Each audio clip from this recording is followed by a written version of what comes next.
Can I, Want to take a picture? can I get you guys to freeze frame? Suspend. Freeze frame? Okay.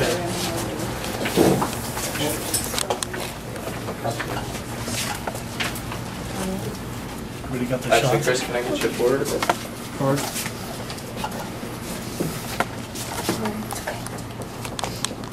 We're used to the cameras. I'm not so used to the cameras. I got a double up, so. That's, what, 2,801. 2 people signed on the way, hanging around here. And there's many more out in the community still collecting.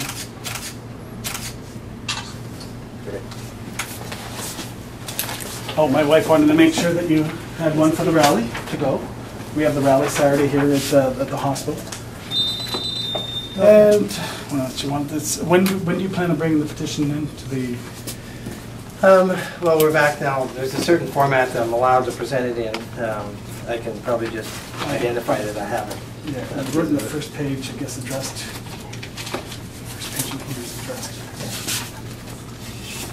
Anyway, well, at least we can discuss it if it's not in the proper. You know, they have strict rules about what they'll accept. Yeah.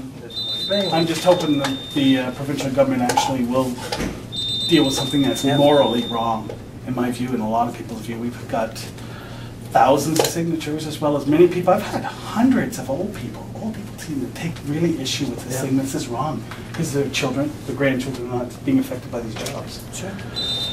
So I think that, you know, I mean, there's no question that policy across the board is to, you know, to guarantee language your choice when you go in, but how do you do that? How do you do that? But and how do you do that without sacrificing quality of the health care?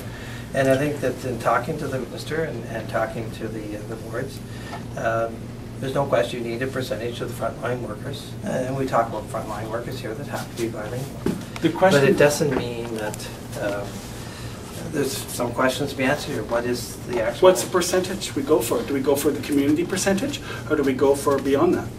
Because if we go beyond, if you stick with me, if we go beyond the 20%, which is what the community is, we're neglecting the other 80% here.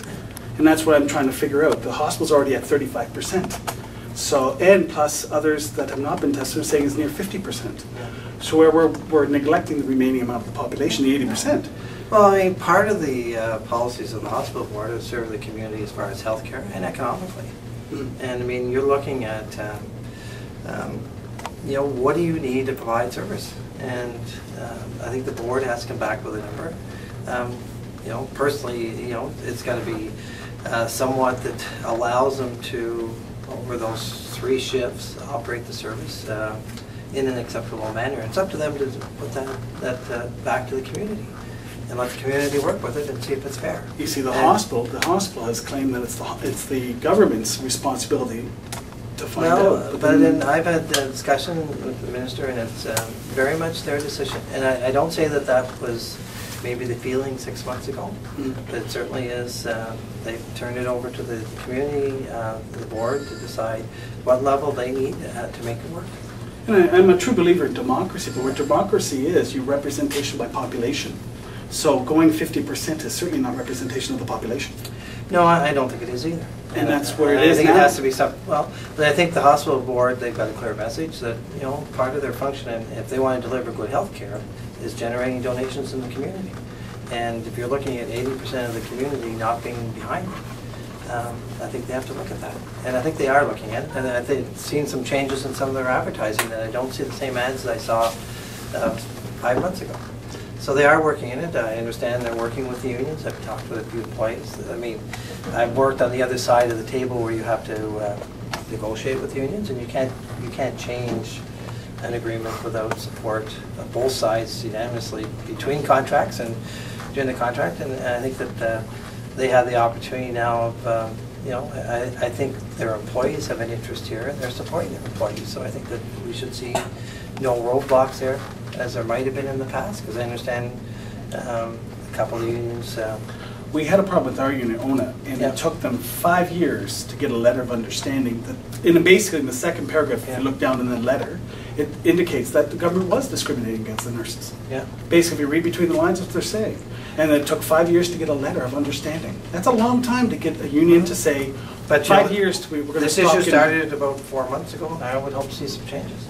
And I think it's only what the community's asking for. The community's asking for, I mean, if you forget the language issue, you know, you do that for a second. But to me, If it's you- not a language issue. No, but if you put that aside, because that's always there, but if you want the best health care possible, you're going to hire the best people. Ah, but alas. Now, and of those the people you're talking about, there's 20% of them are functionally bilingual to the quality.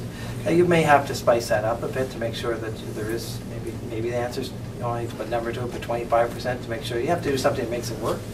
But really, when you go into the hospital, whether you go into Montreal or you go into Bangladesh, it doesn't matter where you go or what language you speak, you just want to get out. Yeah, And get be the able proper to service, get and that's help. understandable. Yeah. So I think the issues are common to everybody, and I don't disagree that there was some misunderstanding. There seemed to be originally, but I think that's been cleared up. So we really have to wait to see what the hospital board does. In my view, the hospital has done very little, it's just semantics and change in wording. Well, they are They're working still on. You asking can for remember they bilingual, still have and they've to. already attained that certain percentage. So you have to look at it, so why are you neglecting the 80%, the other 80%? Well, we have to Honestly, look if at you're the going to choose from a pool of people, do you think it's better to choose from the 20% or the 100%? Yeah. For the best qualified person. And I'm But right not- now, they're yeah. only choosing from the 20%, not the other 100%. All I'm saying is I'm arguing with that logic, but I'm just saying it takes time to change collective agreements. They say they're working on it, so we have to give them some chance to work on it. And, I mean, we have some rules and laws in Canada, and those agreements are in place until they run out. But those are opportunities to make those changes. So the French Service Language Act, is that a law, per se, as what the hospital Well, it's states it to be? It's legislation in the province So of that's the Ontario. law. Yeah. But who institutes the law? Is it the hospital that institutes it? And then how is it by guidance by the provincial government that it says, this is what you're supposed to institute, and this is how you do it? Well, I think what the law says that you have to provide services in both official languages. So that's what you have to do. So they'll have to work on that. You also got to realize that the area, if you're in an area that had 80% francophones, it'd be the opposite. In this area here, you have to provide those services. So what level do they? And there's I think the community is telling the hospital, sending a message here on both sides, and they're saying it just needs to be fair. And I think that I still haven't yet to see it from the hospital's point of view. Being fair, they're still putting up bilingualism when they've already attained the quota.